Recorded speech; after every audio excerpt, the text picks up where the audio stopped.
Black Numenoreans were cruel oppressors and overlords from Numenor that had dominion over the more primitive men of Middle-earth. But who exactly were they?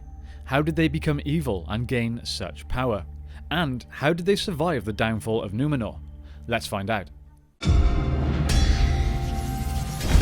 me an army worthy of Mordor.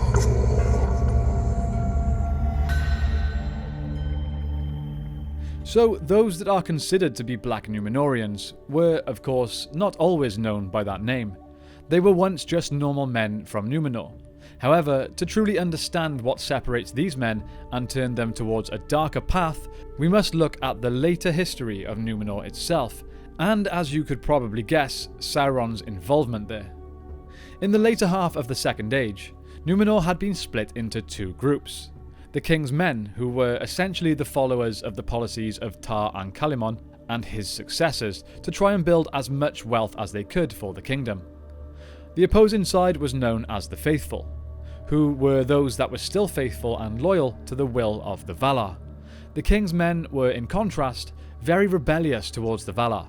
This hatred towards the Valar was spawned through pure jealousy of their immortality, as the majority of Numenoreans wanted more than anything to live forever. But the Valar had placed a ban, known quite simply as the Ban of the Valar, on the Numenoreans. That meant that they were not allowed to sail too far west from their islands. The coast of their island must always be in sight. That was their limit. It was of course to prevent them from reaching Arman. However, this ban just led many of the King's Men to believe that, if they could somehow reach it, they would achieve immortality. As we will soon come to see, breaking this ban has very severe consequences. Anyway, to in some way compensate for their inability to travel west, many of the King's Men sailed east into Middle-earth and set up great dominions and colonies, particularly in the south among the Haradrim, forcing them to, well, basically worship the Numenoreans. They then used this as a way to bring back a great deal of wealth to Numenor. It's likely that Sauron went to Numenor to deliver some of the 9 rings of power to a few of the lords of the King's Men, as it is said that 3 of the Nazgul were lords of Numenorean race. But eventually, Sauron received very little resistance in Numenor when bringing people under his command. But eventually, the last king of Numenor, Ar-Pharazôn, wanted to punish Sauron in retaliation for his aggression, so he had him captured. However, without even realizing, the king's plan did not go the way he thought. In time, Sauron eventually became Ar-Pharazôn's chief advisor, completing the corruption of the King's Men with ease, convincing them to worship Melkor and use the faithful as sacrifices. Sauron's influence increased very quickly over time, until, when Ar-Pharazôn was growing old, Sauron convinced him to take a great army to Aman and attack the Valar directly, challenging them for immortality. This was, of course, breaking the ban of the Valar, which they did not take very kindly to, calling upon Eru Ilúvatar himself to sink the island of Numenor permanently. So, if you remember a few minutes ago I mentioned how many of the King's Men had travelled into Middle-earth to essentially steal its wealth. Well, although the majority of King's Men perished during the destruction of Numenor, many that had taken up residence in Middle-earth had survived, and when Sauron returned to Mordor, they entered into his service, and became known as the Black Numenoreans. And Sauron gathered to him great strength of his servants out of the east and of the south, and among them were not a few of the high race of Numenor. For in the days of the sojourn of Sauron in that land the hearts of well nigh all its people had been turned towards darkness. Therefore many of those who sailed east in that time and made fortresses and dwellings upon the coasts were already bent to his will, and they served him still gladly in Middle-earth. But because of the power of Gil-galad, these renegades, lords both mighty and evil, for the most part took up their abodes in the Southlands far away. Yet 2 there were, Harumor and Fuinur, who rose to power among the Haradrim, a great and cruel people that dwelt in the wide lands south of Mordor beyond the mouths of Anduin. As Sauron prepared to go to war against the Elves and the Exiles was the name given to Elendil, his sons and their followers after they escaped the downfall of Numenor and fled to Middle-earth. He gathered to him all of his servants, including the Black Numenoreans. But after the defeat at the Battle of the Last Alliance, the decline of the race of Black Numenoreans and their end of their superiority began. The line dwindled over the following years, and they basically became part of the men of Middle-earth. Of course, there were still a few of these dark characters that survived much later into the Third Age. The most notable, of course, being the Mouth of Sauron.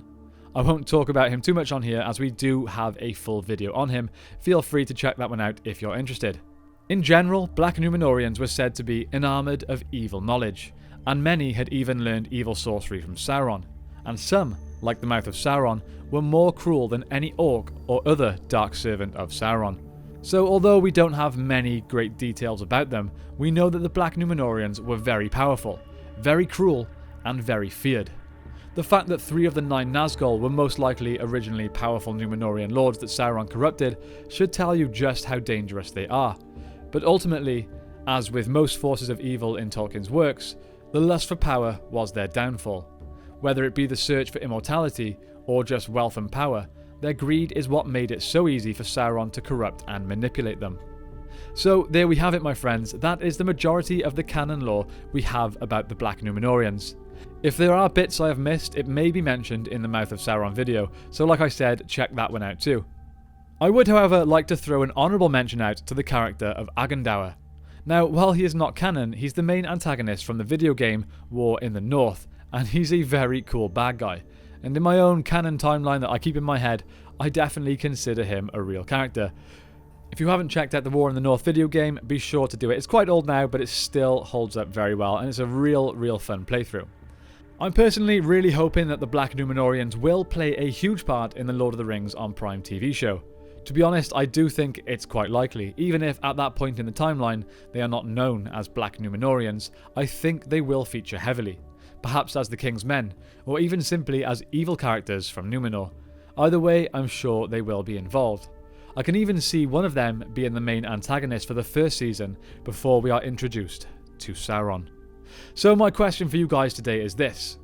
If you were from Numenor, do you think you would have chosen to follow the king, or be faithful to the will of the Valar? Basically, let me know if you would be one of the King's Men, or one of the faithful. Let us know in the comments down below. Okay, that's it from me today, my friends. Time, as always, has come to thank our patrons. Big shout-outs go to the members of our highest tiers: Kevin, Abram, Matt, Glorfindel of Gondolin, Nashith, Denver Steel, Gregory, John, Andrew, and Pirate747. You guys are all supporting this channel and the short film we are working on, and we could not be more grateful for all of you. We'll be putting out some more updates soon, as I keep saying, guys, but stay tuned and keep your fingers crossed for no more interruptions on our project. Thank you all so much for watching today. Don't forget to hit that subscribe button. I hope you have a great day, and I will see you next time on The Broken Sword.